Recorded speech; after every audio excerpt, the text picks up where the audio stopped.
ಆಕಾಶವಾಣಿ ಹಾಸನ.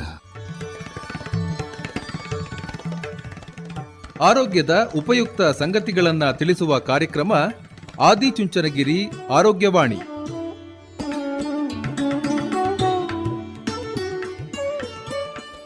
ಕೇಳಿ ಕಾರ್ಯಕ್ರಮ ಆದಿಚುಂಚನಗಿರಿ ಆರೋಗ್ಯವಾಣಿ.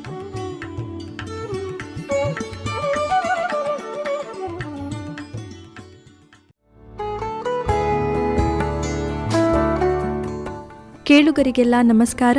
ಇಂದಿನ ಆದಿಚುಂಚನಗಿರಿ ಆರೋಗ್ಯವಾಣಿ ಕಾರ್ಯಕ್ರಮಕ್ಕೆ ಸ್ವಾಗತ. ಈ ಕಾರ್ಯಕ್ರಮದಲ್ಲಿ ಗ್ಯಾಂಗ್ರೀನ್ ಸಮಸ್ಯೆಗೆ ಕಾರಣಗಳು, ಲಕ್ಷಣಗಳು ಮತ್ತು ತಡೆಗಟ್ಟುವಿಕೆ ಈ ಕುರಿತು ಮಾಹಿತಿ ಮಾಡಿಕೊಡಲಿದ್ದಾರೆ ಡಾಕ್ಟರ್ ಬಾಲಕೃಷ್ಣ ಎಂಎ. ಇವರೊಂದಿಗೆ ಸುಜಾತ ಎಫ್ ತಳವಾರ್.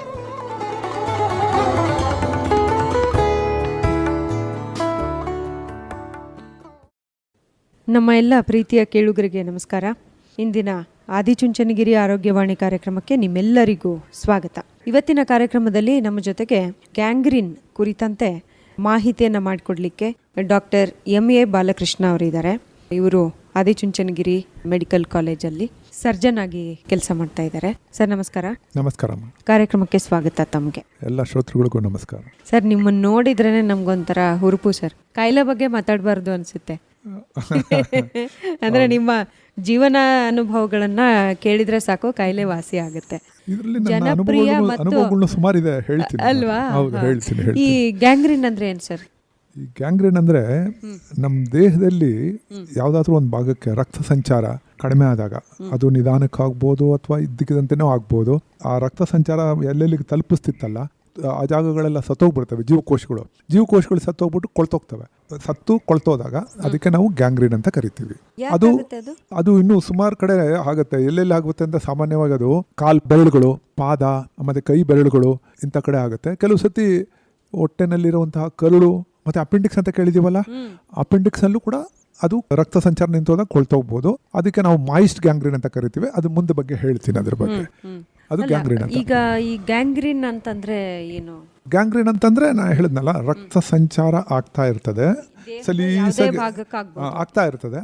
ಆಗದೇನಾದ್ರೂ ನಿಂತು ಹೋದ್ರೆ ಆ ಜೀವಕೋಶಗಳೆಲ್ಲ ಸತ್ತೋಗ್ತವೆ. ಅದು ನಿಲ್ಲೋದು ನಿಧಾನಕ್ಕಾಗ್ಬೋದು ಅಥವಾ ಇದ್ದಕ್ಕಿದಂತೆನೂ ಆಗ್ಬೋದು. ಇದ್ದಕ್ಕಿದಂತೆ ಆಗ್ಬೇಕು ಅಂದ್ರೆ ಎಂಬುಲಸ್ ಅಂತ ಹೇಳ್ತೀವಿ ನಾವು. ಅದಕ್ಕೆ ಎಂಬುಲಸ್ ಅಂತಂದ್ರೆ, ಈಗ ಹೃದಯದಲ್ಲಿ ಏನೋ ತೊಂದರೆ ಇರುತ್ತೆ, ಆ ತೊಂದರೆಯಿಂದ ಅಲ್ಲಿ ರಕ್ತ ಹೆಪ್ಪುಕಟ್ಟುತ್ತೆ. ಆ ಹೆಪ್ಪುಕಟ್ಟಿದ ರಕ್ತನಾಳಕ್ಕೆ ಬಂದ್ಬಿಟ್ಟು ಒಂದ್ ಕಡೆ ಸಿಕ್ಕಾಕೊಂಡ್ಬಿಡ್ತದೆ.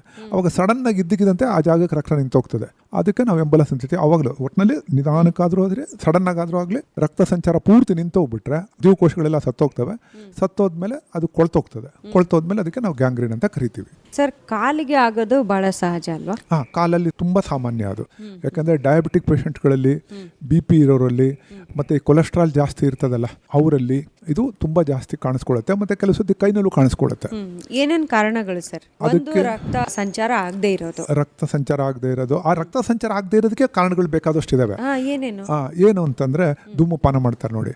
ಈಗ ಸಾಮಾನ್ಯವಾಗಿ 20 ವರ್ಷದಿಂದ 40 ವರ್ಷದವ್ರಿಗೆ ನಾವು ಬರ್ಗರ್ಸ್ ಡಿಸೀಸ್ ಅಂತ ಕರಿತೀವಿ. ಆ ಕಾಯಿಲೆನಲ್ಲಿ ನಮ್ಮಲ್ಲಿ ದಿನ ಬೆಳಗಾದ್ರೆ ಕಾಣಿಸುತ್ತೆ ಅದು. ಅವನಲ್ಲಿ ಕಾಲ್ನಲ್ಲಿರುವಂತಹ ರಕ್ತನಾಳಗಳು ಮುಚ್ಕೊಂಡ್ಬಿಡ್ತವೆ.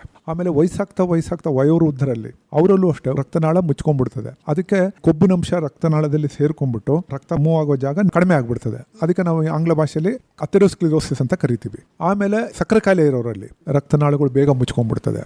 ಇನ್ ಕೆಲವರಲ್ಲಿ ಅವ್ರು ಮಾಡ್ತಾ ಇರೋ ಕೆಲಸಲ್ಲೂ ಕೂಡ ಕೆಲವು ಸತಿ ಆಗತ್ತೆ. ಈಗ ಉದಾಹರಣೆಗೆ, ಅವನು ಎಲೆಕ್ಟ್ರಿಷಿಯನ್ ಇರ್ತಾನೆ, ಸರಿಯಾಗಿ ಮುನ್ನೆಚ್ಚರಿಕೆ ತಗೊಳ್ಳದೆ ಏನೋ ಯಾವುದೋ ಜ್ಞಾನದಲ್ಲಿ ಎಲ್ಲೋ ಮುಟ್ಬಿಡ್ತಾನೆ, ಅವಾಗ ಇಡೀ ಶಾಕ್ ಆಗ್ಬಿಡ್ತದೆ. ಅಥವಾ ಬೆಂಕಿನಲ್ಲಿ ಅವಘಡಗಳಲ್ಲೂ ಆಗುತ್ತೆ. ಆ ಜಾಗ ರಕ್ತ ಸಂಚಾರ ನಿಂತೋದಾಗ ಈ ಥರ ಆಗುತ್ತೆ. ಆಮೇಲೆ ಕೆಲವು ಸತಿ ಏಟ್ ಬಿದ್ದುಬಿಡುತ್ತೆ. ಈಗ ಉದಾಹರಣೆಗೆ ರೋಡಲ್ಲಿ ಹೋಗ್ತಿರ್ತಾನೆ, ಯಾವುದೋ ಒಂದು ಆಕ್ಸಿಡೆಂಟ್ ಆಗುತ್ತೆ. ಆಕ್ಸಿಡೆಂಟ್ ಆದಾಗ ಕಾಲಿಗೆ ಚಕ್ರ ಹರಿದ್ಬಿಡ್ತದೆ. ಚಕ್ರ ಹರಿದ್ಬಿಟ್ಟ ಮೇಲೆ ಅದೆಲ್ಲ ಜಜ್ಜುಗಾಯ ಅಂತ ಹೇಳ್ತೀವಿ ನಾವು. ಅದಕ್ಕೆ ಕನ್ನಡದಲ್ಲಿ ಜಜ್ಜುಗಾಯ. ಅದಕ್ಕೆ ನಾವು ಕ್ರಶ್ ಇಂಜುರಿ ಅಂತ ಹೇಳ್ತೀವಿ. ಕ್ರಶ್ ಇಂಜುರಿ ಇದ್ದಾಗ ಆ ರಕ್ತನಾಳ ಒಳಗಡೆ ಏಟ್ ಬಿದ್ದುಬಿಡುತ್ತೆ, ಅದು ಮುಚ್ಕೊಂಡ್ಬಿಡುತ್ತೆ.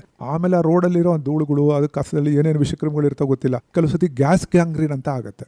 ಗ್ಯಾಸ್ ಗ್ಯಾಂಗ್ರೀನ್ ಅದು ಕೂಡ ಒಂದು ಕಾರಣ. ಏನ್ ಸರ್ ಗ್ಯಾಸ್ ಗ್ಯಾಂಗ್ರೀನ್? ಗ್ಯಾಸ್ ಅದೊಂದು ಬ್ಯಾಕ್ಟೀರಿಯಾ ಅಂತ ಬರುವಂತಹ ಕಾಯಿಲೆ ಅದು.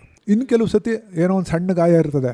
ಈಗ ಯಾವುದೋ ಒಂದು ಪೇಷಂಟ್ಗೆ ಅವನು ಸಕ್ಕರೆ ಕಾಯಿಲೆ ಇರುತ್ತೆ, ಅವನಿಗೆ ಒಂದು ಮುಳ್ಳು ಚುಚ್ಚುತ್ತಿದ್ದಂಗೆ ನೋಡ್ತಿದ್ದಂಗೆ ಅಲ್ಲಿ ಸೋಂಕು ಉಂಟಾಗುತ್ತೆ. ಸೋಂಕು ಅಂದರೆ ಇನ್ಫೆಕ್ಷನ್ ಅಂತ ಹೇಳ್ತೀವಿ.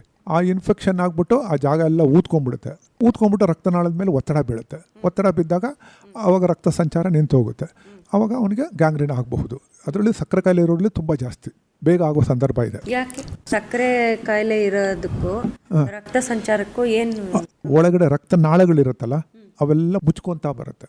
ಆಮೇಲೆ ಇನ್ನೂ ಒಂದೇನು ಹೇಳ್ತೀವಿ ಅಂದರೆ, ಈ ಸಕ್ಕರೆ ಕಾಯಿಲೆ ಇದ್ದವ್ರಿಗೆ, ಈಗ ನೋಡಿ ಒಬ್ಬ ಮಾಮೂಲು ಮನುಷ್ಯ ಒಂದು ಮುಳ್ಳು ಚುಚ್ಚುತ್ತೆ, ಸಕ್ಕರೆ ಕಾಯಿಲೆ ಏನೂ ಇರಲ್ಲ, ಅವನಿಗೆ 100 ಮಿಲಿಗ್ರಾಮ್ ಇರುತ್ತೆ, 80 ಮಿಲಿಗ್ರಾಮ್ ಇರುತ್ತೆ, 3 ದಿವಸಕ್ಕೆ ತಾನಾಗಿ ವಾಸಿ ಆಗುತ್ತೆ. ಇನ್ನೊಬ್ಬನಿಗೆ ಸಕ್ಕರೆ ಕಾಯಿಲೆ ಇರುತ್ತೆ, ಅವನಿಗೆ ಒಂದು ಸಣ್ಣ ಮುಳ್ಳು ಚುಚ್ಚುತ್ತೆ, 400 ಇರುತ್ತೆ ಶುಗರು, ನೋಡ್ತಿದ್ದಂಗೆ ಅವನಿಗೆ ಕ್ಯೂ ಆಗಿಬಿಡ್ತದೆ. ಕ್ಯೂ ಆದಾಗ ಆ ಕ್ಯೂ ಕಡಿಮೆ ಆಗದೊರ್ತು ಸಕ್ಕರೆ ಕಾಯಿಲೆ ಕಡಿಮೆ ಆಗಲ್ಲ, ಸಕ್ಕರೆ ಕಾಯಿಲೆ ಕಡಿಮೆ ಆಗದೊರ್ತು ಕ್ಯೂ ಕಡಿಮೆ ಆಗಲ್ಲ. ಇದನ್ನೇನು ಹೇಳ್ತೀವಿ ಅಂದರೆ, ಮದುವೆ ಆಗೋ ತನಕ ಉಚ್ಚಿಬಿಡೋ ತನಕ ಮದುವೆ ಆಗಲ್ಲ ಅಂತ ಹೇಳ್ತೀವಿ. ಅವನಿಗೆ ಅವಾಗ ಏನು ಮಾಡ್ತೀವಿ, ಆ ಪೇಷಂಟ್ಗೆ ಅದು ಚಿಕಿತ್ಸೆನಲ್ಲಿ ಹೇಳ್ತೀನಿ, ಅದನ್ನು ಮತ್ತೊಂದು ಈಗಲೂ ಹೇಳಿರ್ತೀನಿ, ಆ ಕ್ಯೂವಿನಿರೋವಂತಹ ಅಂಶನ ಹಿಂಗೆ ಕಟ್ ಮಾಡಿ ಈಚೆ ತೆಗೆದು ಬಿಡ್ತೀವಿ. ಪಾದಲ್ಲಿ ಆಗಿತ್ತು, ಇಷ್ಟು ಸ್ವಲ್ಪ ಊದ್ಕೊಂಡಿತ್ತು, ಈಚೆ ತೆಗೆದು ಬಿಡ್ತೀವಿ. ತೆಗಿತಿದ್ದಂಗೆ 400 ಇರೋ ಶುಗರು 100-150ಕ್ಕೆ ಬಂದ್ಬಿಡುತ್ತೆ. ಹಂಗೂ ಬರಲಿಲ್ಲ, ಕಾಲನೇ ತೆಗಬೇಕಾಗತ್ತೆ, ಯಾಕಂದರೆ ಅವ್ನು ಜೀವ ಉಳಿಸ್ಬೇಕಲ್ಲ. ಅದು ಆ ಥರ ಕಾಯಿಲೆಗಳಲ್ಲಿ ಆ ಥರ ಬರುತ್ತೆ. ಆಮೇಲೆ ಆ ಪೇಷಂಟು ನಮ್ಮ ಹತ್ರ ಬಂದಾಗ, ಏನಪ್ಪ ನೀನು ತೊಂದರೆ? ಡಾಕ್ಟ್ರೇ, ನಡೀತಾ ಇದ್ದೆ, ಮುಂಚೆಲ್ಲ ಏನು 5-6 ಕಿಲೋಮೀಟ್ರ್ಗಳೇ ನಡೀತಿದ್ದೆ ಡಾಕ್ಟ್ರೇ, ಏನೂ ಆಗ್ತಿರ್ಲಿಲ್ಲ. ಆದರೆ ಇತ್ತೀಚೆಗೆ ಒಂದು 6-7 ತಿಂಗಳು, 1 ವರ್ಷದಿಂದ ಈಚೆಗೆ ನಡೀತಾ ಇದ್ರೆ ನೋವು ಬರುತ್ತೆ ಡಾಕ್ಟ್ರೇ. ಸುಮಾರು 1 ಕಿಲೋಮೀಟರ್ ನಡೆದು ನೋವು ಬಂದ್ಬಿಡುತ್ತೆ. ಅವಾಗೆ ಕಾಲಲ್ಲಿ ಅಲ್ಲಲ್ಲ, ಪಾದದಲ್ಲಿ ಮೀನುಕಂಡಗಳು ಅಂತ ಇರ್ತದಲ್ಲ, ಆ ಮೀನುಕಂಡದಲ್ಲಿ ನೋವು ಬರುತ್ತೆ. ಅವಾಗ ಏನು ಮಾಡ್ತೀಯಪ್ಪ? ಡಾಕ್ಟ್ರ್, ಸ್ವಲ್ಪ ಹೊತ್ತು ರೆಸ್ಟ್ ತಗೋತೀನಿ ಡಾಕ್ಟ್ರೆ. ಆಮೇಲೆ ಏನಾಗುತ್ತೆ, ಸ್ವಲ್ಪ ನೋವು ಕಡಿಮೆ ಆಗುತ್ತೆ, ಆಮೇಲೆ ಮತ್ತೆ ನಡೀತೀನಿ. 3 ಡಾಕ್ಟ್ರೆ ನಡೀತೀನಿ. ಆದರೆ ಮುಂಚೆ ನೋವು ಬಂದ್ರೂ ಸುಮಾರು 1-1.5 ಕಿಲೋಮೀಟರ್ ನಡೀತಿದ್ದೆ, ಈಗ 100 ಮೀಟ್ರ್ ನಡೆಯೋಕ್ಕಾಗಲ್ಲ ಡಾಕ್ಟ್ರೆ ಅಂತಂದರೆ, ನಾವು ಅನುಮಾನ ಪಡೋದೆ ರಕ್ತ ಸಂಚಾರ ಆ ಜಾಗಕ್ಕೆ ಕಡಿಮೆ ಆಗ್ತಾ ಇದೆ ಅಂತ ಅರ್ಥ. ಇದಕ್ಕೆ ನಾವು ಆಂಗ್ಲ ಭಾಷೆಯಲ್ಲಿ ಕ್ಲಾಡಿಕೇಶನ್ ಪೇಯ್ನ್ ಅಂತ ಹೇಳ್ತೀವಿ. ಸೊ ಯಾವುದೇ ಮನುಷ್ಯ ನಡೆದಾಗ ನೋವು ಬರೋದು, ನೋವು ಬಂದಾಗ ಅವ್ನು ರೆಸ್ಟ್ ತಗೋತಾನೆ, ಹಿಡ್ದಂಗೆ ಆಗುತ್ತೆ, ಮೀನುಖಂಡದಲ್ಲಿ ನೋವು ಬರುತ್ತೆ, ಹಿಡ್ದಂಗೆ ಆಗುತ್ತೆ, ಆಮೇಲೆ ರೆಸ್ಟ್ ತೊಗೊಂಡಾಗ ಕಡಿಮೆ ಆಗುತ್ತೆ ಅಂತ ಅಂದರೆ ಇದು ಒಳ್ಳೆ ಸೂಚನೆ ಅಲ್ಲ, ಆ ಜಾಗಕ್ಕೆ ರಕ್ತ ಸಂಚಾರ ಕಡಿಮೆ ಆಗ್ತಾ ಇದೆ ಅಂತ ಅರ್ಥ. ಅವಾಗ ಅವನು ಮುನ್ನೆಚ್ಚರಿಕೆ ತಗೋಬೇಕು. ಇನ್ನೊಂದು ಪೇಷಂಟ್ ಬಂದಿದ್ದ, ಅವ್ನು ಬಲಗೈಯಲ್ಲಿ ಕುಟ್ಟೋದು ಎಲ್ಲ ಕೆಲಸ ಮಾಡ್ತಾ ಇದ್ದ. ಡಾಕ್ಟ್ರೇ, ಮುಂಚೆ ಬೆಳಗ್ಗೆ ಹಿಡಿದ ಸಾಯಂಕಾಲ ತನಕ ಕೆಲಸ ಮಾಡ್ತಿದ್ದೆ, ಈಗೀಗ ಯಾಕೋ ಆಗ್ತಾ ಇಲ್ಲ ಡಾಕ್ಟ್ರೇ, 1-2 ಅವರ್ ಮಾಡಿಬಿಟ್ರೆ ನೋವು ಬಂದ್ಬಿಡುತ್ತೆ. ಆವಾಗ ಅದೇ ಈಗ ಹೇಳ್ದಂಗೆ ರೆಸ್ಟ್ ತಗೋತೀನಿ, ಕಡಿಮೆ ಆಗುತ್ತೆ ಅಂದ. ಆವಾಗ ಕೈಯಿನ ರಕ್ತ ಸಂಚಾರ ಕಡಿಮೆ ಆಗುತ್ತೆ. ಅದಕ್ಕೆ ಏನು ಬೇಕೋ ಅದನ್ನು ಮಾಡಿದೆ, ಆಮೇಲೆ ಹೇಳ್ತೀನಿ. ಮತ್ತೊಂದು ಪೇಷಂಟು, ಇದು ನನಗೆ KR ಹಾಸ್ಪಿಟ್ಲಲ್ಲಿ ನಡೆದಿರೋ ಘಟನೆ. ಎತ್ತಿನ ಗಾಡಿ ಅದ್ರ ಟೈರ್ ಇರುತ್ತಲ್ಲ, ಹೊಟ್ಟೆ ಮೇಲೆ ಹತ್ಬಿಟ್ಟಿದೆ. ಹೊಟ್ಟೆ ಮೇಲೆ ಹತ್ತಿದಾಗ ಹೊಟ್ಟೆನಲ್ಲಿ ಏಟ್ ಬಿದ್ದಿದೆ. ನಮ್ಮ ಎಲ್ಲರೂ ಡಾಕ್ಟರ್ಗಳು ನೋಡ್ಬಿಟ್ಟು ಅದು ಗುಲ್ಮ ಇಂಜುರಿ ಆಗಿದೆ, ಗುಲ್ಮ ಅಂದರೆ ಸ್ಪ್ಲೀನ್ ಅಂತ ಹೇಳ್ತೀವಿ ನಾವು ಅದನ್ನು, ಅದಕ್ಕೆ ಏಟಾಗಿದೆ ಅಂತ ಕಾಯ್ಕೊಂಡು ಕೂತಿದ್ದಾರೆ. ನೋಡ್ಕೊಂಡು ಅದಕ್ಕೆ ಟೆಸ್ಟ್ ಮಾಡ್ತಾ ಇದ್ದಾರೆ. ನಾನು ಬಂದು ನೋಡಿದೆ, ಒಂದು BP ಎಲ್ಲ ನಾರ್ಮಲ್ಲೇ ಇತ್ತು. ಆಮೇಲೆ ನೋಡ್ತೀನಿ ಬಲಗಾಲಲ್ಲಿ ನಾಡಿಗಳು ಬರಬೇಕಲ್ಲಿ, ಅಲ್ಲಿ ಒಂದು 3-4 ನಾಡಿಗಳು ಸಿಗಬೇಕು, ಒಂದೂ ಇಲ್ಲ, ಎಲ್ಲ ಮುಚ್ಕೊಂಡ್ಬಿಟ್ಟಿದೆ, ಒಂದೂ ಇಲ್ಲ. ಇದು ಸಾಯಂಕಾಲ 5 ಗಂಟೆ ಹೊತ್ತೆಲ್ಲ ಆಯಿತು. ಆವಾಗ ನೋಡಿದ್ರೆ ನಾನು ಅದನ್ನು ಪರೀಕ್ಷೆ ಮಾಡಿದಾಗ ರಕ್ತ ಸಂಚಾರ ಬಲಗಡೆ ಕಾಲಿಗೆ ಪೂರ್ತಿ ಮುಚ್ಕೊಂಡ್ಬಿಟ್ಟಿತ್ತು. ಅದನ್ನು ತಕ್ಷಣ ಐಡೆಂಟಿಫೈ ಮಾಡಿ ಅದಕ್ಕೇನು ಬೇಕೋ ಅದನ್ನು ಮಾಡಿದ್ಮೇಲೆ ಕಾಲು ಉಳ್ಕೊಂತು, ಇಲ್ಲಾಂದರೆ ಅವ್ನು ಕಾಲು ತೆಗಿಬೇಕಾಗ್ತಿತ್ತು. ಅದು ಕಾರಣಗಳು ಆ ಥರ ಇದೆ. ಅದೇನೇ ಇವೆಲ್ಲ ಕಾರಣಗಳು.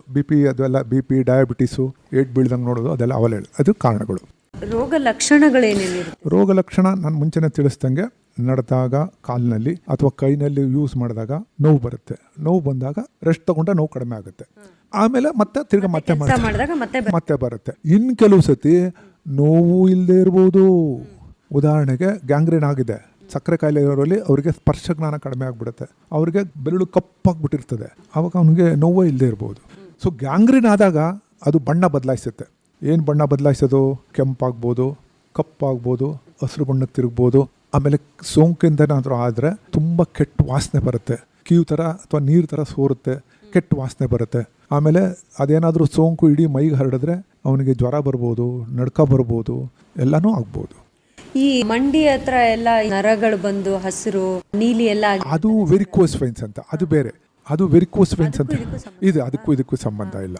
ಈ ನೋವು ಬರೋದನ್ನ ಬಿಟ್ರೆ ಬೇರೆ ಏನು ಲಕ್ಷಣಗಳು ಇರಲ್ಲ ಇದಕ್ಕೆ? ಅಲ್ಲ, ನೋವು ಬಂದದು ಎಚ್ಚರಿಕೆ. ಅದು ನಾಗರಾವು ಕಚ್ಚಕ್ಕೆ ಮುಂಚೆ ಎಡೆ ಎತ್ತಿದೆ ಅಂತ ಅರ್ಥ. ಅದು ಅವನು ಎಚ್ಚರಿಕೆ ಆಗಿರಬೇಕು. ಉದಾಸೀನ ಮಾಡಿದ್ರೆ ಗ್ಯಾಂಗ್ರೀನ್ ಆಗ್ಬಿಡ್ತದೆ. ಗ್ಯಾಂಗ್ರೀನ್ ನಲ್ಲಿ ಎಷ್ಟು ವಿಧಗಳಿದೆ ಸರ್? ಗ್ಯಾಂಗ್ರೀನ್ ಅಲ್ಲಿ 2 ಥರ ಇದೆ. ಒಂದು ಒಣ ಗ್ಯಾಂಗ್ರೀನು, ಇನ್ನೊಂದು ಹಸಿ ಗ್ಯಾಂಗ್ರೀನ್ ಅಂತ. ಅಂದರೆ ಅಲ್ಲಿ ತೇವದ ಅಂಶ ಇರುತ್ತೆ, ತೇವವಾದ ಇರುತ್ತೆ ಗ್ಯಾಂಗ್ರೀನು. ಆ ಗ್ಯಾಂಗ್ರೀನ್, ಒಣ ಗ್ಯಾಂಗ್ರೀನಲ್ಲಿ ಸಾಮಾನ್ಯವಾಗಿ ನೋವು ಬರಲ್ಲ. ಈ ತೇವವಾಗಿರುವಂಥ ಗ್ಯಾಂಗ್ರೀನಲ್ಲಿ ನೋವು ಬರುತ್ತೆ. ಡಯಾಬಿಟಿಕ್ಸ್ನಲ್ಲಿ ಕೆಲವು ಸತಿ ನೋವು ಬರ್ಬೋದು, ಬರ್ದೇನೂ ಇರ್ಬೋದು. ಬಟ್ ಗ್ಯಾಂಗ್ರೀನ್ ಅಂದರೆ ಆ ಭಾಗ ಸತ್ತೋಗಿದೆ ಅಂತ ಅರ್ಥ. ಸ್ಪರ್ಶ ಜ್ಞಾನ ಇರಲ್ಲ, ತುಂಬ ನೋವು ಇರುತ್ತೆ. ಆಮೇಲೆ ಆ ನೋವು ಹೆಂಗಿರುತ್ತೆ ಅಂದರೆ ಇಡೀ ರಾತ್ರಿ ನಿದ್ದೆ ಮಾಡಿರಲ್ಲ ಪೇಷಂಟ್ಗಳು. ಕೆಲವು ಪೇಷಂಟ್ಗಳಂತೂ ತಿಂಗಳುಗಟ್ಟಲೆ ನಿದ್ದೆ ಮಾಡಿರಲ್ಲ. ಅವನು ಮಾನಸಿಕವಾಗಿ ಕುಗ್ಗೋಗಿರ್ತಾನೆ, ಅವನಿಗೆ ಮಾನಸಿಕ ಖಿನ್ನತೆಗೂ ಹೋಗಿರ್ತಾನೆ. ಅದೇ ಯಾವುದೇ ನೋವಿದ್ರೂ ನಿದ್ದೆ ಇಲ್ಲದ್ರೆ ನ್ಯಾಚುರಲಿ ಅಲ್ವಾ ಎಲ್ಲರಿಗೂ. ಈ 2 ವಿಧಗಳಿದಾವಲ್ಲ ಸರ್, ಹಾಂ 2 ಅಪಾಯವೇನಾ? Gangrene it ಸೆಲ್ಫೇ ಅಪಾಯನೇ. ಅದೇ ಅದು ಮಾಯಿಸ್ಟ್ ಗ್ಯಾಂಗ್ರೀನ್ ಅಂತ ಹೇಳಿದ್ನಲ್ಲ, ತೇವಾಯಿಂದ ಇರೋದು. ಅದೇನಾದ್ರೂ ಮೇಲಕ್ಕೆ ಸ್ಪ್ರೆಡ್ ಆದ್ರೆ ತುಂಬಾ ಡೇಂಜರ್. ಅದು ತುಂಬಾ ಡೇಂಜರ್. ಹೌದು, 2 ಡೇಂಜರ್.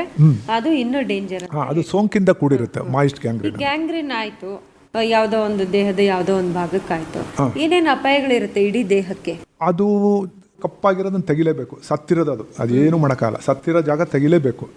ಒಂದು ಬೆರಳುಗಳು ತೆಗಿಬೇಕಾಗಿ ಬರ್ಬೋದು, ಅಥವಾ ಇನ್ನೂ ಮೇಲಕ್ಕೆ ಏನಾದರೂ ಹರಡ್ತು ಅಂದರೆ ಅವ್ನ ಜೀವ ಉಳಿಸೋದಕ್ಕೆ ಕಾಲನೇ ತೆಗಿಬೇಕಾಗಿ ಬರ್ಬೋದು. ಯಾಕಂದರೆ ಸೋಂಕು ಇಡೀ ಮೈಗೆ ಹರಡಿದ್ರೆ ಜ್ವರ ಎಲ್ಲ ಬರುತ್ತೆ, ನಡ್ಕ ಬರುತ್ತೆ, ಆಮೇಲೆ ಅವನು ಸೆಪ್ಟಿಸಿಮಿಯಾ ಅಂತ ಹೇಳ್ತೀವಿ. ಆವಾಗ ಅವ್ನ ಜೀವಕ್ಕೆ ಅಪಾಯ ಆಗುತ್ತೆ. ಅವಾಗ ಅವ್ನ ಜೀವ ಉಳಿಸ್ಲಿಕ್ಕೆ ಕಾಲು ತೆಗಿಬೇಕಾಗ್ತದೆ. ಅಂದ್ರೆ ಸರ್, ಈಗ ಸತ್ತೋಗಿರೋ ಭಾಗ ಅದು, ಅದನ್ನ ತೆಗಿಲೇಬೇಕು. ಈ ಗ್ಯಾಂಗ್ರೀನ್ ಆಗೋಕ್ಕಿಂತ ಮುಂಚೆ ಏನೇನು ಮುನ್ಸೂಚನೆಗಳು ಕಾಣಿಸ್ಕೊಳ್ತೆ? ಅವನಿಗೆ ನಾನು ಮುಂಚೆನೇ ಹೇಳ್ದಂಗೆ ನೋವು ಬರುತ್ತೆ, ಸರ್. ನೋವು ಬೇರೆ ಬೇರೆ ಬೇಕಾದಷ್ಟು ಕಾರಣಗಳಿಂದ. ಅದೇ ಬೇಕಾದಷ್ಟು ಕಾರಣಗಳಿದಾವೆ. ಅದರಲ್ಲಿ ಆ ಪೇಷಂಟ್ಗೆ ಆ ಜಾಗ ನೋವು ಬರೋದು ಎಚ್ಚರಿಕೆ. ಅದು ಈಗ ವೀಕ್ನೆಸ್ಗೂ ಕಾಲು ನೋವು ಬರುತ್ತೆ. ವೀಕ್ನೆಸ್ ಕಾಲು ನೋವು ಬಂದ್ರೆ ಈ ಥರ ಅವ್ನಿಗೆ ರೆಸ್ಟ್ ತಗೊಂಡು ಕಡಿಮೆ ಆಗುತ್ತೆ. ಅದೆಲ್ಲ ನಾನು ಹೇಳಿದ್ನಲ್ಲ, ರೆಸ್ಟ್ ತಗೊಂಡು ಕಡಿಮೆ ಆಗುತ್ತೆ. ಆಮೇಲೆ ಬರ್ತಾ ನಡೆಯೋ ದೂರ ಕಡಿಮೆ ಆಗ್ತಾ ಹೋಗ್ತದೆ. ಅದು ರಕ್ತ ಸಂಚಾರ ಕಡಿಮೆ ಆಗ್ಬಿಡ್ತದೆ. ಆ ರಕ್ತ ಸಂಚಾರ ಕಡಿಮೆ ಆಗ್ದಂಗೆ ನೋಡ್ಕೋಬೇಕು. ಈಗ ಯಾವ ಮನುಷ್ಯಂಗೂ ಅಂದ್ರೆ BP ಶುಗರೇ ಇರಬೇಕು ಅಂತಿಲ್ಲ, ಯಾವ ಮನುಷ್ಯಂಗೆ ಬೇಕಾದ್ರೂ ಗ್ಯಾಂಗ್ರೀನ್ ಆಗ್ಬೋದು. ಈಗ ಉದಾಹರಣೆಗೆ ನಾನು ಯಾವಾಗಲೇ ಹೇಳಿದ್ನಲ್ಲ, ಅವನಿಗೆ ಕತ್ತಲ್ಲಿ ಒಂದು ರಕ್ತನಾಳ ಬರುತ್ತೆ ಥೋರಾಕ್ಸ್ ಇಂದ. ಅಂದ್ರೆ ಥೋರಾಕ್ಸ್ ಅಂತಂದ್ರೆ ಮುಂಡ ಅಂದ ಕೈಗೆ ಒಂದು ರಕ್ತನಾಳ ಬರುತ್ತೆ, ಸಬ್ಕ್ಲೇವಿಯನ್ ಆರ್ಟರಿ ಅಂತ ಹೇಳ್ತೀವಿ. ಅದ್ರ ಮೇಲೆ ಒತ್ತಡ ಇತ್ತು ಅವನಿಗೆ. ಆಮೇಲೆ ಅದಕ್ಕೆ ಸೂಕ್ತವಾದ ಕತ್ತಿನ ಬುಡದಲ್ಲಿ ಒಂದು ಆಪರೇಷನ್ ಮಾಡಿದೆ. ಆಪರೇಷನ್ ಮಾಡಿದ್ಮೇಲೆ ಇವನು ಎಷ್ಟು ಖುಷಿಯಾಗಿದ್ದಾನೆ ಅಂದರೆ ಅಷ್ಟು ಖುಷಿಯಾಗಿದ್ದಾನೆ. ಡಾಕ್ಟ್ರೆ, ಈಗ ಎಷ್ಟೊತ್ತು ಬೇಕಾದ್ರೂ ಕೆಲಸ ಮಾಡ್ತೀನಿ, ಮುಂಚೆ ನಾನು ಕೆಲಸ ಮಾಡಿದೆ, ನಾನು ಹೆಂಡತಿ ಮಕ್ಕಳನ್ನ ಸಾಕಾಗ್ತಿರ್ಲಿಲ್ಲ, ಈಗ ತುಂಬ ಚೆನ್ನಾಗಿದ್ದೇನೆ ಡಾಕ್ಟ್ರೆ ಅಂತ ಹೇಳಿದ್ದ. ಸಿಕ್ಕಿದ್ದ. ಇದು ಸುಮಾರು ನಡೆದು ಒಂದು 20-25 ವರ್ಷ ಆಯಿತು KR ಹಾಸ್ಪಿಟಲ್ ಇದ್ದಾಗ. ಸರ್, ಗ್ಯಾಂಗ್ರೀನ್ ಆಗೋ ಮುಂಚೆ ಮತ್ತೆ ಆದಮೇಲೆ ಅದನ್ನ ಹೆಂಗೆ ಗುರುತಿಸ್ಬೇಕು? ಗ್ಯಾಂಗ್ರೀನ್ ಆಗೋಕ್ಕೆ ಮುಂಚೆ ನಾನು ನಿಮಗೆ ಹೇಳಿದೆ ಆವಾಗಲೇ, ಈ ಥರ ರೋಗ ಲಕ್ಷಣಗಳು ಕೆಲವು ಬರ್ತದೆ. ಆ ರೋಗ ಲಕ್ಷಣಗಳಿದ್ದಾಗ ನಾವು ಮುನ್ನೆಚ್ಚರಿಕೆಯಾಗಿ ತೊಗೊಂಡು ಅವ್ನಿಗೆ, ನೋಡಪ್ಪ ಹಿಂಗೆ ಆಗೋ ಸಂದರ್ಭ ಇದೆ, ಈ ಥರ ಸಂದರ್ಭ ಇದ್ದಾಗ ನೀನು ಈ ಥರ ಇರಬೇಕು, ಹಿಂಗಿರಬೇಕು ಅಂತ ಹೇಳ್ತೀವಿ. ಆಗಿದ್ಮೇಲೆ ನಾನು ಏನು ಮಾಡೋಕ್ಕಾಗಲ್ಲ, ತೆಗೆಸ್ಕೋಬೇಕಪ್ಪ, ಕೊಳ್ತಿರೋ ಭಾಗ ತೆಗಿಲೇಬೇಕು, ತೆಗಿದ್ರೆ ನಿನ್ನ ಜೀವಕ್ಕೆ ಅಪಾಯ ಇದೆ ಅಂತ ಹೇಳಿರ್ತೀವಿ. ಜೀವಕ್ಕೆ ಅಪಾಯ ಆಗುತ್ತೆ ಸರ್? ಆಗ್ಬೋದು. ಅದು ಸೋಂಕೇನಾದ್ರೂ ಇಡೀ ದೇಹ ಹರಡಿದ್ರೆ ಆಗುತ್ತೆ. ಇದು ವೈರಲ್ ಅಥವಾ ಬ್ಯಾಕ್ಟೀರಿಯಲ್ ಇನ್ಫೆಕ್ಷನ್? ಇಲ್ಲ, ಬ್ಯಾಕ್ಟೀರಿಯಾದಲ್ಲೂ ಕೆಲವು ಸತಿ ನಾನು ಆವಾಗಲೇ ಹೇಳಿದಂಗೆ ಗ್ಯಾಸ್ ಗ್ಯಾಂಗ್ರೀನ್ ಅಂತ, ಅದು ಅಷ್ಟೇ ತಕ್ಷಣ ನೋಟಿಸ್ ಮಾಡ್ಕೋಬೇಕು. ಕೆಟ್ಟ ವಾಸನೆ ಬಂದು ಅಲ್ಲೆಲ್ಲ ಮುಟ್ಟಿದ್ರೆ ಪರ್ ಅಂತ ಫೀಲಿಂಗ್ ಬರುತ್ತೆ ಕಾಲಿನಲ್ಲಿ. ಅವಾಗ ಅದು ಗ್ಯಾಸ್ ಗ್ಯಾಂಗ್ರೀನ್ ಸೂಚನೆ. ಅದು ಅವಾಗ ಅವ್ನ ಜೀವ ಉಳಿಸ್ಬೇಕಾದ್ರೆ ಅದನ್ನೆಲ್ಲ ಕೊಳ್ತಿರೋ ಭಾಗ ಎಲ್ಲ ತೆಗೆದು, ಆಮೇಲೆ ಅದಕ್ಕೆ ಹೈಪರ್ಬ್ಯಾರಿಕ್ ಆಕ್ಸಿಜನ್ ಅಂತೆಲ್ಲ ಕೊಡ್ತೀವಿ. ಅದು ಕೊಟ್ಬಿಟ್ಟು ಪ್ರಯತ್ನ ಪಡ್ತೀವಿ. ಅದ್ರಲ್ಲಿ ಸರಿ ಹೋದ್ರೆ ಸರಿ, ಆಮೇಲೆ ಆ ಸತ್ತಿರೋ ಭಾಗ ಎಲ್ಲ ತೆಗೆದಾಕ್ಬೇಕಾಗತ್ತೆ. ತಪಾಸಣೆ ಹೇಗೆ ಮಾಡ್ತೀವಿ? ತಪಾಸಣೆ ಅಂದ್ರೆ ಅವ್ನು ನಮ್ಮ ಹತ್ರ ಬಂದಾಗ ಒಂದು ಕರೆಕ್ಟ್ ಕೂಲಂಕುಷವಾಗಿ ಒಂದು ಹಿಸ್ಟ್ರಿ ಕೇಳ್ಕೊತೀವಿ. ಏನಪ್ಪ, ಹೆಂಗೆ ಶುರುವಾಯಿತು, ಏನೇನಾಯಿತು, ಹೆಂಗಾಯ್ತು ಎಲ್ಲ ಹೇಳ್ತಾನೆ. ಹಿಂಗಾಯ್ತು ಡಾಕ್ಟರ್ ಅಂದಾಗ ನಮಗೆ ಒಂದು ಐಡಿಯಾ ಬರುತ್ತೆ ಏನು ತಿಂದ ಆಗ್ತಾ ಇದೆ ಅಂತ ಅಂದ್ಬಿಟ್ಟು. ಈಗ ಉದಾಹರಣೆಗೆ ಅವ್ನಿಗೇನಾದರೂ ಡಯಾಬಿಟಿಸ್ ಇದ್ದರೆ, BP ಇತ್ತು ಅಥವಾ ಏಟ್ ಬಿದ್ದಿತ್ತು ಅಂತೆಲ್ಲ ಹೇಳಿದ್ರೆ ನಮ್ಗೆ ಇಂಥ ಕಾಯಿಲೆಗಳು ಅಂತ ಗೊತ್ತಾಗ್ತದೆ. ಆಮೇಲೆ ಅದಕ್ಕೆ ಕೆಲವು ತಪಾಸಣೆ ಮಾಡ್ತೀವಿ. ಈಗ ಉದಾಹರಣೆಗೆ ಸಕ್ಕರೆ ಕಾಯಿಲೆಗೆ ಖಾಲಿ ಹೊಟ್ಟೆಲಿ ಒಂದು ಬ್ಲಡ್ ಶುಗರು, ತಿಂಡಿ ತಿಂದ ಆದಮೇಲೆ ಒಂದು ಬ್ಲಡ್ ಶುಗರು, ಅದೆಲ್ಲ ನೋಡಿಕೊಂಡು ಶುಗರ್ ಜಾಸ್ತಿ ಇತ್ತು ಅಂತಂದರೆ ತಕ್ಷಣ ಇನ್ಸುಲಿನ್ ಕೊಟ್ಕೋತೀವಿ. ಇನ್ಸುಲಿನ್ ಕೊಟ್ಕೊಂಡು ಶುಗರ್ನ ನಾರ್ಮಲ್ಗೆ ತಂದ್ಕೋತೀವಿ. ಅಥವಾ ಕ್ಯೂ ಇತ್ತು ಅಂದರೆ ಕ್ಯೂ ತೆಗೆದು ಬಿಡ್ತೀವಿ. ಇನ್ನು ಕೆಲವು ಸತಿ ರಕ್ತ ಸಂಚಾರ, ರಕ್ತ ಹೆಪ್ಪುಕೊಡ್ತಾ ಇದೆ ಅಂತ ಗೊತ್ತಾದ ತಕ್ಷಣ ಅದಕ್ಕೆ ರಕ್ತ ಹೆಪ್ಪುಕೊಟ್ಟಂತ ನಿಧಾನ ಮಾಡೋದಕ್ಕೆ ನಾವು ಕೆಲವು ಔಷಧಿಗಳು ಬರ್ತದೆ. ಬಟ್ ಅವನ್ನೆಲ್ಲ ಡಾಕ್ಟರು ಸೂಚನೆ ಅಂತ ತಗೋಬೇಕು. ಸುಮ್ಮನೆ ನೀವು ತಗೋಬಾರ್ದು, ಸುಮ್ಮನೆ ತಗೊಳಕ್ಕಾಗಲ್ಲ. ತಪಾಸಣೆ ಮಾಡ್ತೀರಾ, ಆಮೇಲೆ ನೀವು ಅದೇ ಔಷಧಿಗಳು ಏನೇನು ಬೇಕು ಅದು ಕೊಡ್ತೀವಿ. ಅದರಲ್ಲಿ ಹಂಗೆ ಉತ್ತಮ ಆದರೆ ಸರಿ. ಸುಮಾರು ಜನ ಹಂಗೆ ಉತ್ತಮ ಆಗಿದ್ದಾರೆ. ಆಮೇಲೆ ಈಗ ಉದಾಹರಣೆಗೆ ಸಕ್ಕರೆ ಕಾಯಿಲೆ ಇದ್ದವ್ರಿಗೆ, ನೋಡಪ್ಪ ನೀನು ಚೆನ್ನಾಗಿರಬೇಕು, ಸರಿಯಾಗಿ ಟೈಮ್ಗೆ ಸರಿಯಾಗಿ ಆಹಾರ ತೊಗೋಬೇಕು, ಡಾಕ್ಟರ್ ಹೇಳ್ದಂಗೆ ಸಕ್ಕರೆ ಕಾಯಿಲೆ ಬಗ್ಗೆ ಸರಿಯಾಗಿ ಎಚ್ಚರಿಕೆ ತೊಗೊಂಡು ನೋಡ್ಕೋಬೇಕು. ಆಮೇಲೆ ಪಾದಕ್ಕೆ ಏಟು ಬೀಳ್ದಂಗೆ ನೋಡ್ಕೋ, ಭಾರಿ ಮುಖ್ಯ. ದಿನ ಬೆಳಗಾದ್ರೆ ನೀನು ದೇವ್ರು ಹೆಂಗೆ ನೋಡ್ತೀಯೋ, ದೇವ್ರ ಪಾದ ನೀನು ನೋಡ್ತೀಯಲ್ಲಪ್ಪ, ಅದೇ ಥರ ನಿನ್ನ ಪಾದನೂ ನೀನು ನೋಡ್ಕೋ. ನಿನ್ನ ಪಾದ ನೋಡಿಕೊಂಡು ನಿನ್ನ ಪಾದದಲ್ಲಿ ಯಾವುದೇ ಥರ ಗಾಯಗಳಿರಬಾರ್ದು, ಒಪ್ಪಳೆಗಳಿರಬಾರ್ದು. ಆಮೇಲೆ ಬರೀ ಕಾಲಲ್ಲಿ ನಡಿಬೇಕಾದಾಗ ನೀವು ಒಂದು ಚಪ್ಪಲಿ ಥರ ಹಾಕೋ. ಅದಕ್ಕೆ ಚಪ್ಪಲಿ ಬರುತ್ತೆ, ಡಯಾಬಿಟಿಕ್ ಫುಟ್ ಅಂತಲೇ ಹೇಳ್ತೀವಿ ನಾವು, ಅದನ್ನು ಹಾಕೋ. ಆಮೇಲೆ BP ಇದ್ದರೆ BP ಕಂಟ್ರೋಲ್ ಮಾಡ್ಕೊಳ್ಳೋಕೆ ಟ್ರೀಟ್ಮೆಂಟ್ ತಗೋ. ಆಮೇಲೆ ಕೊಲೆಸ್ಟ್ರಾಲ್ ಜಾಸ್ತಿ ಇದ್ದರೆ ಅದನ್ನು ಕಡಿಮೆ ಮಾಡೋದಕ್ಕೆ ಡಾಕ್ಟರ್ ಹೇಳ್ದಂಗೆ ಟ್ರೀಟ್ಮೆಂಟ್ ತಗೋ ಅಂತೆಲ್ಲ ಹೇಳ್ತೀವಿ. ಆಮೇಲೆ ಇನ್ನು ಕೆಲವು ಸತಿ ಆಪ್ರೇಷನ್ಗಳು ಬೇಕಾಗ್ತದೆ. ಏನು ಆಪ್ರೇಷನ್ ಅಂತಂದರೆ, ಅಲ್ಲಿ ಕೊಳ್ತಿರೋ ಭಾಗ ಇರುತ್ತಲ್ಲ, ಆ ಕೊಳ್ತಿರೋ ಭಾಗನ ಕೊಯ್ದು ತೆಗಿಬೇಕಾಗುತ್ತೆ, ಎಲ್ಲ ತೆಗೆದಾಕ್ಬಿಡ್ಬೇಕು. ಆವಾಗ ಡಿಬ್ರೈಡ್ಮೆಂಟ್ ಅಂತ ನಾವು ಇಂಗ್ಲೀಷಲ್ಲಿ ಹೇಳ್ತೀವಿ. ಅಥವಾ ಕ್ಯೂ ಇದ್ದರೆ ಕ್ಯೂನೆಲ್ಲ ಕ್ಲೀನಾಗಿ ತೆಗಿಬೇಕು. ಕ್ಯೂ ಎಲ್ಲ ತೆಗೆದುಬಿಟ್ಟು ಅದಕ್ಕೆ ಕೊಳೆಯೋಕ್ಕೆ ಮುಂಚೆ ನಮ್ಮ ಹತ್ರ ಬಂದರೆ ಅದನ್ನು ಕೊಳೆಯೋದನ್ನು ತಪ್ಪಿಸ್ಬೋದು. ಕೊಳೆಯೋಕ್ಕೆ ಮುಂಚೆ ಬರಬೇಕು. ಆಮೇಲೆ ನಾನು ಆವಾಗಲೇ ಹೇಳೋದು ಮರ್ತೆ, ಏನಂದರೆ ಇನ್ನೊಂದು, ಈಗ ಕಾಲಿಗೆ ಏಟ್ ಬೀಳ್ದಂಗೆ ನೋಡ್ಕೊಳ್ಳೋದು ಅಂದರೆ, ಉದಾಹರಣೆಗೆ ಸಿಂಪಲ್ ನಮಗೆ ಎಲ್ಲರಿಗೂ ಆಗುತ್ತೆ. ಉಗುರು ತೆಗಿತಾ ಇರ್ತೀರಿ, ಉಗುರು ತೆಗಿಬೇಕಾದ್ರೆ ಎಚ್ಚರಿಕೆ ಆಗಿರು. ಯಾವುದೋ ಗ್ರಾಮದಲ್ಲಿ ಎಲ್ಲೋ ಕಟ್ ಮಾಡಿದ್ರೆ ಉಗ್ರತ ಗಾಯ ಆದರೆ ಸೋಂಕೇನಾದರೂ ಆದರೆ ಮೇಲೆ ಹರಡ್ಬಿಡುತ್ತೆ. ಸೊ ಹೇಗಾಗುತ್ತೆ ಸರ್? ಆ ವಿಷಕ್ರಿಮಿಗಳು ಇರ್ತದಲ್ಲ, ಸಕ್ಕರೆ ಕಾಯಿಲೆ ಇರೋ ಮನುಷ್ಯನಿಗೆ ರೋಗ ನಿರೋಧಕ ಶಕ್ತಿ ಕಡಿಮೆ ಆಗ್ಬಿಡ್ತದೆ ಲಾಂಗ್ ರನ್ನಲ್ಲಿ. ಸೊ ಅವನು ತಡ್ಕೊಳ್ಳೋದಿಲ್ಲ. ಈಗ ನಿಮಗೂ ನಮಗೂ ಎಷ್ಟು ಸತಿ ಆಗಿದೆ, ಮುಳ್ಳು ಚುಚ್ಚುತ್ತೀವಿ, 4 ದಿವಸ ಆದ್ಮೇಲೆ ತಾನಾಗಿ ವಾಸಿ ಆಗುತ್ತೆ. ಯಾಕಂದ್ರೆ ನಿಮಗೂ ನಮಗೂ ಸಕ್ಕರೆ ಕಾಯಿಲೆ ಇಲ್ಲ. ಬಟ್ ಇನ್ನೊಬ್ಬ ಮನುಷ್ಯನಿಗೆ ಸಕ್ಕರೆ ಕಾಯಿಲೆ ಇದ್ರೆ ಅವನಿಗೆ ರೋಗ ನಿರೋಧಕ ಶಕ್ತಿ ಕಡಿಮೆ ಇರ್ತದೆ. ಶುಗರ್ ಇದ್ರೆ ವಿಷಕ್ರಿಮಿಗಳು ಬೇಗ ಬೆಳೆದ್ಬಿಡ್ತವೆ. ಸರ್, ಇದು ಏನು ಗ್ಯಾಂಗ್ರೀನ್ ಅನ್ನೋಂಥ ಕಾಯಿಲೆ ಬಹಳ ಅಪರೂಪದ್ದು. ಅಪರೂಪಲ್ಲ, ಈಗೀಗ ತುಂಬ ಬರ್ತಾ ಇದೆ. ಈಗೀಗ ಸಕ್ಕರೆ ಕಾಯಿಲೆ ಅಂತೂ ನಮ್ಮ ದೇಶದಲ್ಲಿ ಜಾಸ್ತಿ ಆಗ್ತಾ ಇದೆ ಇತ್ತೀಚೆಗೆ. ಯಾಕೆ ಅಂದರೆ ಸೆಡೆಂಟ್ರಿ ವರ್ಕು, ಸೋಂಬೇರಿತನ, ಕಂಪ್ಯೂಟರ್ ಮುಂದೆ ಕೂತ್ಕೊಂಡು ಕೊಟ ಕೊಟ ಕೊಟ ಕೊಟ ಅಂತ ಕೂತ್ಕೋತಾರೆ. ತಿಂಡಿ ತಿನ್ನಲ್ಲ ಸರಿಯಾಗಿ ಟೈಮ್ಗೆ. ಆಮೇಲೆ ಅಲ್ಲಿ ಹೋಗ್ಬಿಟ್ಟು ಯಾವುದೋ ಒಂದು ಜಂಕ್ ಫುಡ್ ತಿನ್ಕೊಂಬರ್ತಾರೆ, ನಾರಿನಂಶ ತಿನ್ನೋದಿಲ್ಲ. ಹಂಗಾಗಿ ಈಗ ಸಕ್ಕರೆ ಕಾಯಿಲೆ ಇಂಡಿಯಾ ದೇಶದಲ್ಲಿ ತುಂಬ ಜಾಸ್ತಿ ಆಗ್ತಾ ಇದೆ ಈಗೀಗ. ನನ್ನ 46 ವರ್ಷದ ಅನುಭವದಲ್ಲೂ ಇವಾಗೂ ಈಗೀಗಂತೂ ಇನ್ನೂ ಜಾಸ್ತಿ ಆಗ್ತಾ ಇದೆ. ಸರ್, ಈಗ ಇತ್ತೀಚೆಗೆ ಹೆಚ್ಚು ನೋಡ್ತಾ ಇದ್ದೀರಿ. ಹೌದು, ಇತ್ತೀಚೆಗೆ ಸಕ್ಕರೆ ಕಾಯಿಲೆ ತುಂಬಾ ಜಾಸ್ತಿ ಆಗ್ತಾ ಇದೆ. ಹಾಗಾಗಿ ನಾವು ಅದನ್ನ BP ಕಾಯಿಲೆಗಳು ಜಾಸ್ತಿ ಆಗ್ತಾ ಇದೆ. BP ಜಾಸ್ತಿ ಇದ್ರೂ ರಕ್ತನಾಳ ಬೇಗ ಮುಚ್ಕೊಳ್ಳೋ ಸಂದರ್ಭ ಇದೆ. ಆಮೇಲೆ ಮತ್ತೊಂದು ಏನಂದ್ರೆ, ಅವನು ಪೇಷಂಟ್ ನೋಡಪ್ಪ ಏನಪ್ಪ ಬಿಡಿ ಸಿಗರೇಟ್ ಸೇರ್ತಿದ್ಯಾ? ಹೌದು ಸರ್. ಅದನ್ನ ಫಸ್ಟ್ ಬಿಡು. ಇಲ್ಲ ನಿನಗೆ ಕಾಲು ಬೇಕಾ, ಇಲ್ಲ ನಿನಗೆ ಬೀಡಿ ಸಿಗರೇಟ್ ಬೇಕಾ, ಎರಡರಲ್ಲಿ ಒಂದು ತೀರ್ಮಾನ ನೀನೇ ತಗೋಬೇಕು. ಕಾಲು ಬೇಕು ಅಂದ್ರೆ ಬೀಡಿ ಸಿಗರೇಟ್ ಬಿಡ್ಲೇ, ಡಾಕ್ಟ್ರೇ ಬಿಡಕ್ಕಾಗಲ್ಲ ಅಂತಾರೆ. ಇನ್ನು ಕೆಲವರು ಆಯ್ತಪ್ಪ ಕಡಿಮೆ ಮಾಡಿಬಿಡ್ತೀನಿ. ಅಯ್ಯೋ ನೀನು ಕಡಿಮೆ ಮಾಡೋದು ಬಿಡೋದು ನೋಡಿದ್ದೀನಿ, ಯಾರೂ ಬಿಡಲ್ಲ. ಸುಮಾರು ಜನ ನಾನು ನೋಡಿದ್ದೀನಿ, ಬಿಡ್ತೀನಿ ಡಾಕ್ಟ್ರೇ. ಇದುವರೆಗೂ ಸುಮಾರು ಒಂದು 8 ಸತಿ ಬಿಟ್ಬಿಟ್ಟಿದ್ದೀನಿ ಡಾಕ್ಟ್ರೇ. ಮೊನ್ನೆ ಒಂದು ಪೇಷಂಟ್ ಹೇಳ್ದ, ಈಗ ಒಂದು 2 ತಿಂಗಳ ಕೆಳಗೆ, ಯಾವಾಗಿಂದ ಬಿಟ್ಟಿದ್ಯಪ್ಪ? ಬಿಟ್ಟಿದ್ಯಾ? ಬಿಟ್ಟಿದ್ದೀನಿ. ಯಾವಾಗಿಂದ? ನೆನ್ನೆಯಿಂದ ಸರ್. ನೆನ್ನೆಯಿಂದ ಅಂತಾರೆ. ಅಂದರೆ ಅವರು ಸಾಮಾನ್ಯಕ್ಕೆ ಬಿಡಲ್ಲ. ಬಟ್ ಮನಸ್ಸಿಗಿನ ಮುಂಚೆ ಯಾವುದೂ ಇಲ್ಲ. ಅವನು ಮಾನಸಿಕವಾಗಿ ಮಾಡಿದ್ರೆ ಡೆಫಿನೆಟ್ ಆಗಿ ಬಿಡ್ಬೋದು. ಕಾಲಿಗೆ ಏಟ್ ಬೀಳ್ದಂಗೆ ನೋಡ್ಕೊಳ್ಳೋದು, ಇದೆಲ್ಲ ಮಾಡಬೇಕು. ಸರ್, ಅದನ್ನ ಬರ್ದಂಗೆ ತಡಿಬಹುದು ಅಥವಾ ಮುಂದೂಡಬಹುದು ಅಂದ್ರೆ? ಮುಂದೂಡಬಹುದು. ಬರ್ದಂಗೆ ತಡಿಬೇಕು ಅಂದ್ರೆ ನಮ್ಮ ಜೀವನ ಶೈಲಿನ ಬದಲಾಯಿಸ್ಕೋಬೇಕು. ಜೀವನ ಶೈಲಿ ಅಂದ್ರೆ ಸುಮ್ಮನೆ ಕೂತ್ಕೊಂಡು ಕೆಲಸ ಮಾಡೋದು ಅದೆಲ್ಲ ಬೇಡ. ಸ್ವಲ್ಪ ವಾಕಿಂಗು, ನಿಯಮಿತವಾದ ವ್ಯಾಯಾಮ, ಕಾಲಿಗೆ ಏಟ್ ಬೀಳ್ದಂಗೆ ನೋಡ್ಕೊಳ್ಳೋದು. ಸಕ್ಕರೆ ಕಾಯಿಲೆನ, BP ಕಾಯಿಲೆನ ವೈದ್ಯರು ಸೂಚಿಸ್ದಂಗೆ ಅದನ್ನ ಪಾಲಿಸ್ಬೇಕು. ಟ್ರೀಟ್ಮೆಂಟ್ ತಗೋಬೇಕು.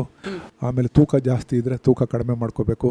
ಮತ್ತೆ ಅವನ ವ್ಯವಹಾರದಲ್ಲಿ ಏಟ್ ಬೀಳ್ದಂಗೆ ನೋಡ್ಕೋಬೇಕು. ಅಂದರೆ ಉದಾಹರಣೆಗೆ ಅವನು ಎಲೆಕ್ಟ್ರಿಷಿಯನ್ನು, ಸೂಕ್ತವಾದ ಮುನ್ನೆಚ್ಚರಿಕೆ, ಗ್ಲೌಸ್ ಹಾಕ್ಕೊಂಡು, ಚಪ್ಪಲಿಗಳಿಗೆ ಹಾಕ್ಕೊಂಡು ಅದನ್ನೆಲ್ಲ ನೋಡ್ಕೋಬೇಕು. ಏಟ್ ಬೀಳ್ದಂಗೆ ನೋಡ್ಕೋಬೇಕು. ಅಪಘಾತ ಆಗೋದು ತಪ್ಸೋಕ್ಕಾಗಲ್ಲ. ಅಪಘಾತ ಆಗದಿದ್ದಂಗೆ ನೀವು ಎಚ್ಚರಿಕೆ, ರೋಡ್ ಪಕ್ಕದಲ್ಲಿ ನಡ್ಕೊಂಡು ಹೋಗೋದು, ಫುಟ್ಪಾತ್ ಮೇಲೆ ನಡೆಯೋದು, ಹಂಗೆಲ್ಲ ಮಾಡ್ಕೋಬೇಕು. ಒಟ್ಟಿನಲ್ಲಿ ನಿಮ್ಗೆ ಏಟ್ ಬೀಳ್ದಂಗೆ ನೋಡ್ಕೋಬೇಕು ಆ ಜಾಗಕ್ಕೆ. ಏಟ್ ಬಿದ್ದಾಗ ಅದನ್ನ ತಕ್ಷಣ ಮತ್ತೊಂದು ಯಾವುದೋ ಒಂದು ಆಯಿತು, ಈಗ ಸಣ್ಣ ಗಾಯ, ಏನೋ ಬಿಡ ಸೌಷ್ಠಿ ಹಾಕ್ಕೋತೀನಿ ಅಂತ ಹೇಳ್ಬಿಟ್ಟು ಅದೆಲ್ಲ ನೀವು ಮಾಡ್ಕೊಳಕ್ಕೆ ಹೋಗ್ಬಾರ್ದು. ಅದಕ್ಕೆ ಉದಾಸೀನ ಮಾಡದೆ ನೀವು ನುರಿತ ತಜ್ಞ ವೈದ್ಯರ ಹತ್ರ ಹೋಗಿ ಭೇಟಿ ಮಾಡಿ, ಅವರು ಅದಕ್ಕೆ ಕಾಯಿಲೆ ಏನು ಅಂತ ಕಂಡುಹಿಡಿತಾರೆ. ಈಗ ನೀವು ಹೇಳಿದ್ರಿ, ಈಗ ಒಂದು ಚಾಕು ಕಟ್ ಮಾಡುವಾಗ ಏನೋ ಒಂದು ಕಟ್ ಆಗುತ್ತಪ್ಪ, ಅದು ಕೂಡ ಗ್ಯಾಂಗ್ರೀನ್ ಆಗೋ ಚಾನ್ಸ್ ಇರುತ್ತಾ? ಸಾಮಾನ್ಯವಾಗಿ ನನ್ನ ಅನುಭವದಲ್ಲಿ ಕೈಗಳಿಗೆ ಗ್ಯಾಂಗ್ರೀನ್ ಆಗೋ ಸಂದರ್ಭ ಕಡಿಮೆ, ಕಾಲಿನಲ್ಲಿ ತುಂಬ ಜಾಸ್ತಿ. ಯಾಕಂದ್ರೆ ಏಟ್ ಬೀಳೋದು ಕಾಲಿನಲ್ಲಿ ಜಾಸ್ತಿ, ಏಟ್ ಬೀಳೋದು ಕೈಗೆ ಅಷ್ಟು ಏಟ್ ಬೀಳಲ್ಲ. ಕೈಗೆ ಬಿದ್ದರೆ ಕೈಗೆ ಆಗೋ ಚಾನ್ಸಸ್ ಕಮ್ಮಿ, ಕಾಲಿಗೆ ಬಿದ್ದರೆ ಜಾಸ್ತಿ. ಯಾಕೆ ಅಂದರೆ ಕಾಲಿಗಿನ್ನ ಕೈಗೆ ರಕ್ತ ಸಂಚಾರ ಚೆನ್ನಾಗಿದೆ, ಕಾಲಿಗೆ ಸ್ವಲ್ಪ ಕಡಿಮೆ, ಅದಕ್ಕೆ ಅಲ್ಲಿ ಆಗೋ ಸಂದರ್ಭ ಜಾಸ್ತಿ. ಅದೇ ಈಗ ಮುಂದೂಡುವ ಬಗ್ಗೆ ಮಾತಾಡ್ತಾ ಇದ್ವಿ. ಅಂದ್ರೆ ಏನೇನು ಪ್ರಿಕಾಷನ್ಸ್ ತಗೋಬೇಕು ಅಂತ. ಒಂದು, ಏನಾದರೂ ಏಟ್ ಬಿದ್ದಾಗ, ಏನಾದ್ರು ಗಾಯ ಆದಾಗ ಸ್ವಯಂ ಔಷಧಿ ಮಾಡಿಸ್ಕೊಳಕ್ಕೆ ಹೋಗ್ಬಾರ್ದು. ನೀವು ನುರಿತ ತಜ್ಞ ವೈದ್ಯರ ಹತ್ರ ಬಂದು ಅವ್ರು ಹೇಳ್ದಂಗೆ ನೀವು ಟ್ರೀಟ್ಮೆಂಟ್ ಫಾಲೋ ಮಾಡಬೇಕು. ಒಂದು, ನಾನು ಅವೆಲ್ಲ ಹೇಳ್ದಲ್ಲ, ಏಟ್ ಬೀಳ್ದಂಗೆ ನೋಡ್ಕೊಳ್ಳೋದು. ಎರಡನೇದು, BP ಇದೇನಪ್ಪ ನಿನಗೆ? ಹೌದು ಡಾಕ್ಟ್ರೆ. ಫಸ್ಟ್ ಅದನ್ನು ಕಂಟ್ರೋಲ್ ಮಾಡ್ಕೋಬೇಕು ಡಾಕ್ಟ್ರ್ ಹೇಳ್ದಂಗೆ. ಸಕ್ಕರೆ ಕಾಯಿಲೆ ಇದೆಯಾ? ಖಂಡಿತ ಸಕ್ಕರೆ ಕಾಯಿಲೆಗೆ ನೀನು ಕಂಟ್ರೋಲ್ ಇಟ್ಕೊಳ್ಳೇಬೇಕು. ಇಲ್ಲ ಅಂತಂದರೆ ನಾನು ಅವಾಗಲೇ ಹೇಳಿದ್ನಲ್ಲ, ಮದುವೆ ಆಗೋ ತನಕ ಬಿಡೋ ತನಕ ಮದುವೆ ಆಗಲ್ಲ, ಹಂಗಾಗ್ಬಿಡ್ತದೆ. ಕೀವು ಆಗ್ಬಿಡ್ತು ಅಂದರೆ ತಕ್ಷಣ ಕೀವನ್ನ ತೆಗೆಸ್ಬಿಡ್ಬೇಕು. ಆಮೇಲೆ ಈ ಕೊಬ್ಬಿನಂಶ ಜಾಸ್ತಿ ಇದ್ದರೆ ಅದು ವೈದ್ಯರು ಹೇಳ್ದಂಗೆ ಅದಕ್ಕೆ ನಾವು ಸ್ಟ್ಯಾಟಿನ್ಸ್ ಅಂತ ಹೇಳ್ತೀವಿ, ಅದಕ್ಕೆ ಕೊಟ್ಟರೆ ಅದು ಸ್ವಲ್ಪ ಕಡಿಮೆ ಆಗುತ್ತೆ. ಕಡಿಮೆ ಆದಾಗ ಆ ರಕ್ತನಾಳದಲ್ಲಿ ಒಳಗಡೆ ಕೊಬ್ಬಿನ ಅಂಶ ಶೇಖರಣೆಯಾಗಿ ಆ ಒಳಗಡೆ ರಕ್ತ ಸಂಚಾರ ಹೋಗುತ್ತಲ್ಲ, ಅದು ಡಯಾಮೀಟರ್ ಕಡಿಮೆ ಆಗ್ಬಿಡ್ತದೆ. ಅದನ್ನು ಸ್ವಲ್ಪ ಮುಂದೂಡಬಹುದು. ಆಮೇಲೆ ಮತ್ತೆ ಅದೇನಾದರೂ ಆದಾಗ ಡಿಬ್ರೈಡ್ಮೆಂಟ್ ಅಂತ ಹೇಳ್ತೀವಿ. ಕೊಳ್ತು ಭಾಗ ಡಾಕ್ಟರ್ ಹತ್ರ ಬಂದರೆ ಸರ್ಜನ್ ಡಾಕ್ಟರ್ ತೀರ್ಮಾನ ತಗೋತಾರೆ.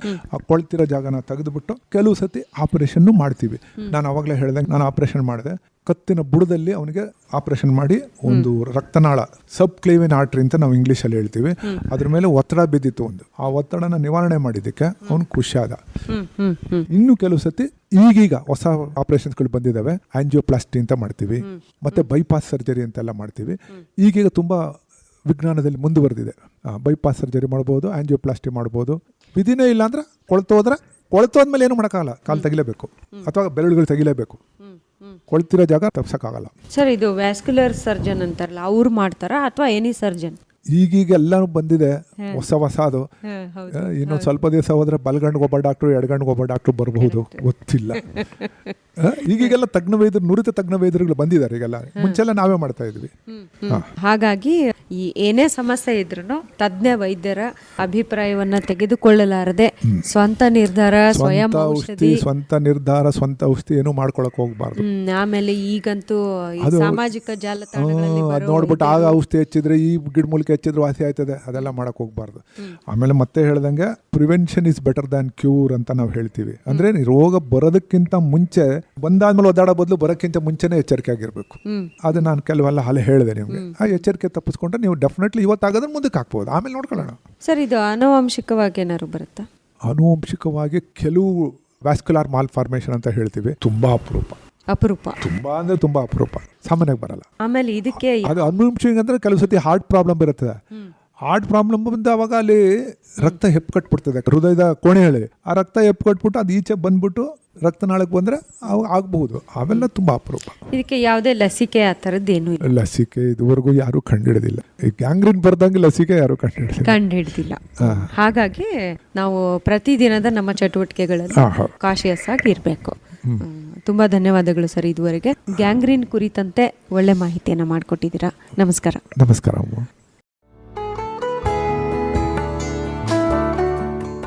ಕೇಳುಗರಿಗೆಲ್ಲ ನಮಸ್ಕಾರ. ಇಂದಿನ ಆದಿಚುಂಚನಗಿರಿ ಆರೋಗ್ಯವಾಣಿ ಕಾರ್ಯಕ್ರಮಕ್ಕೆ ಸ್ವಾಗತ. ಈ ಕಾರ್ಯಕ್ರಮದಲ್ಲಿ ಗ್ಯಾಂಗ್ರೀನ್ ಸಮಸ್ಯೆಗೆ ಕಾರಣಗಳು, ಲಕ್ಷಣಗಳು ಮತ್ತು ತಡೆಗಟ್ಟುವಿಕೆ ಈ ಕುರಿತು ಮಾಹಿತಿ ಮಾಡಿಕೊಡಲಿದ್ದಾರೆ ಡಾಕ್ಟರ್ ಬಾಲಕೃಷ್ಣ ಎಂಎ. ಇವರೊಂದಿಗೆ ಸುಜಾತ ಎಫ್ ತಳವಾರ್.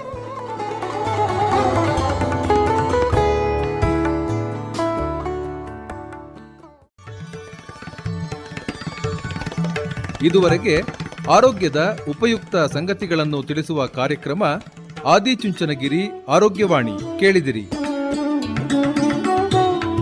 ಕಾರ್ಯಕ್ರಮದ ನಿರ್ಮಾಣ ಸುಜಾತ ಎಫ್ ತಳವಾರ್. ಇದು ಹಾಸನ ಆಕಾಶವಾಣಿಯಿಂದ ಮೂಡಿಬಂತು.